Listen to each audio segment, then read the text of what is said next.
Hey, hey, hey, how are you? It is awesome to be here. Just pressing record, it's always those couple of seconds.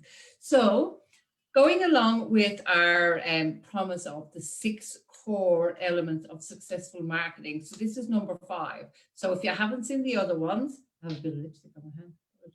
If you haven't seen the other ones, go back and look at them. They're on my YouTube channel, or alternatively, they'll be on my feed somewhere here. So we've gone through about grabbing attention, how to grab attention. We've already talked about that. We've also talked about digging into the emotions, tapping into those deep core emotions. So you have to get attention. You have to kind of elicit some kind of an emotion.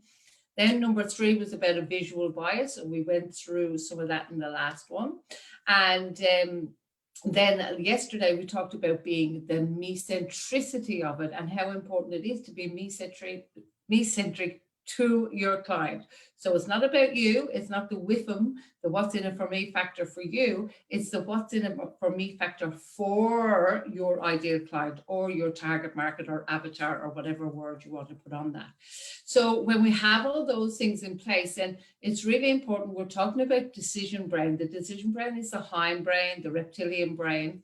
We're talking about that very basic core brain, because that's the first one that makes a decision. Like really, we can make a decision as quickly as that. Think about in a moment if for perhaps you're a mother or a father and something dreadful happens, that there was a car, you know, coming to your kids or something like that, you would suddenly get out in front of it and grab that child. Or if something happened, that something fell on them, you get this super strength to actually lift it off them. You don't think about that. You don't go, oh, hang on, there's an accident happening. Will I pick it up or will I not?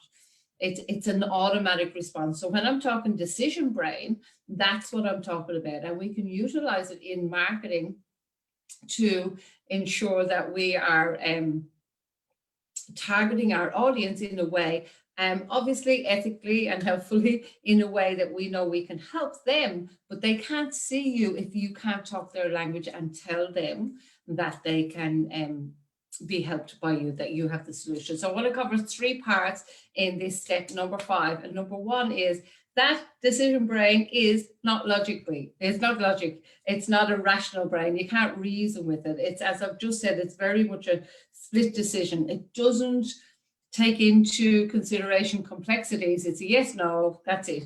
Do I kill it? Do I run away from it?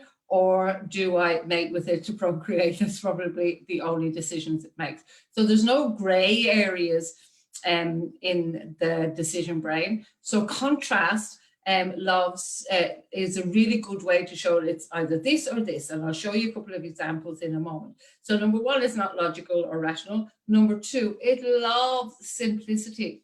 So you would have heard about this before in marketing in terms of make it really easy for them to say yes. So you want to make it so easy for them to say yes that it is never, they don't have to think about it. They don't get confused. They don't go, press that button, do this, do that. It's an easy and specific and deliberate yes, because it doesn't want to burn extra energy in thinking, oh, how do I do that? It's in a hurry. It wants to make these decisions. And number 3 is that when you do these, it allows for a quick decision.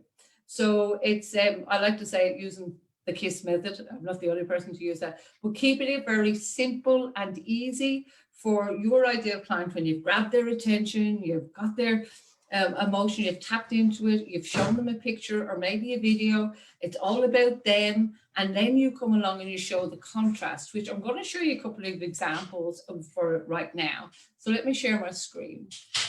Excuse me, I have a cough. So let me share my screen and make sure I have the right screen up. So this is one that I've taken. You can see where I've taken it from, the sun.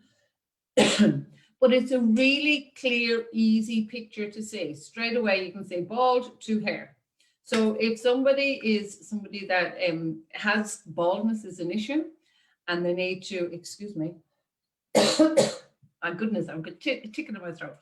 And they want to grow hair. So if that is their need, like to the decision brain, this is an easy decision to make. Oh, they're the guys, they'll look a little bit more maybe, because once we get the initial yes, It's like, yes, I want hair, I'm bald. So it's an initial, really quick yes.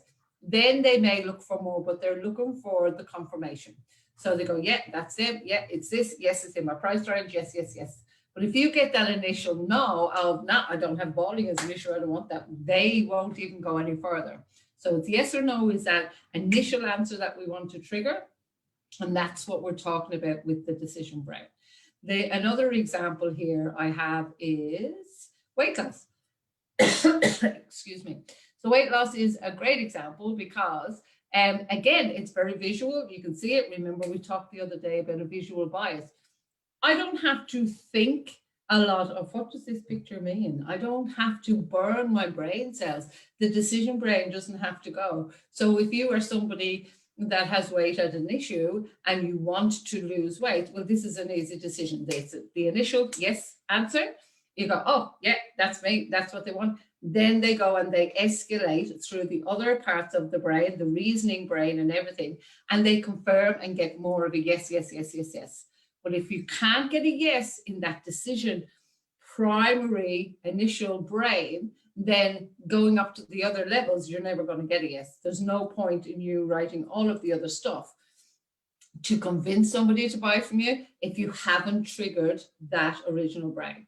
Now, just the same as I'll show you another one that is confusing, and this is one that makes the brain work. Like you can see a sign like that, it's like, where do I go?